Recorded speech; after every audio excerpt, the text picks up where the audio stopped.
Then as he went out of the temple, one of his disciples said to him, "Teacher, see what manner of stones and what buildings are here."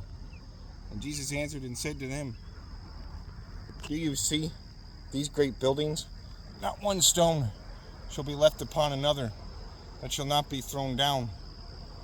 Now as he sat on the Mount of Olives, opposite the temple, Peter, James, John, and Andrew asked him privately, "Tell us, when will these things be? And what will be the sign when all these things will be fulfilled?" And Jesus, answering them, began to say, "Take heed that no one deceives you, for many will come in my name, saying, 'I am he,' and will deceive many. When you hear of wars and rumors of wars, do not be troubled, for such things must happen, but the end is not yet. For nation will rise against nation, and kingdom against kingdom, and there will be earthquakes in various places, and there will be famines and troubles. These are the beginnings of sorrows. But watch out for yourselves, for they will deliver you up to councils. You will be beaten in the synagogues. You will be brought before rulers and kings for my sake, for a testimony to them. And the gospel must first be preached to all the nations. But when they arrest you and deliver you up, do not worry beforehand, or premeditate what you will speak. But whatever is given in that hour, speak that. For it is not you who speak, but the Holy Spirit. Now brother will betray brother to death, and a father his child, and children will rise up against parents and cause them to be put to death. And you will be hated by all for my name's sake, but he who endures to the end shall be saved.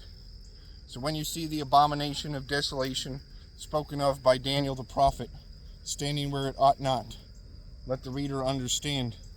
Then let those who are in Judea flee to the mountains.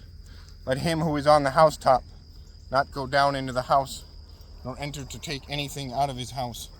And let him who is in the field not go back to get his clothes. But woe to those who are pregnant and those who are nursing babies in those days. And pray that your flight may not be in winter. For in those days there will be tribulation, such as has not been since the beginning of the creation, which God created until this time, nor ever shall be.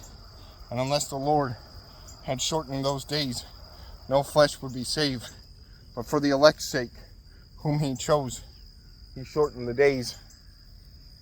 Then if anyone says to you, 'Look, here is the Christ,' or 'Look, he is there,' do not believe it. For false Christs and false prophets will rise and show signs and wonders to deceive, if possible, even the elect. But take heed, see, I have told you all things beforehand.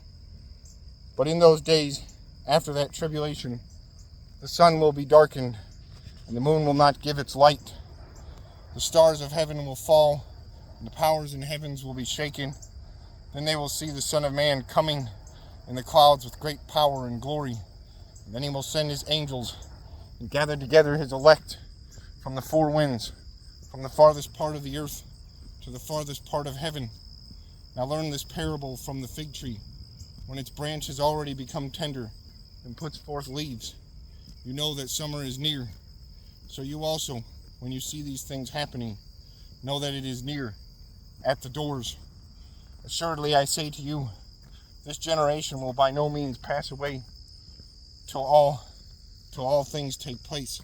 Heaven and earth will pass away, but my words will by no means pass away.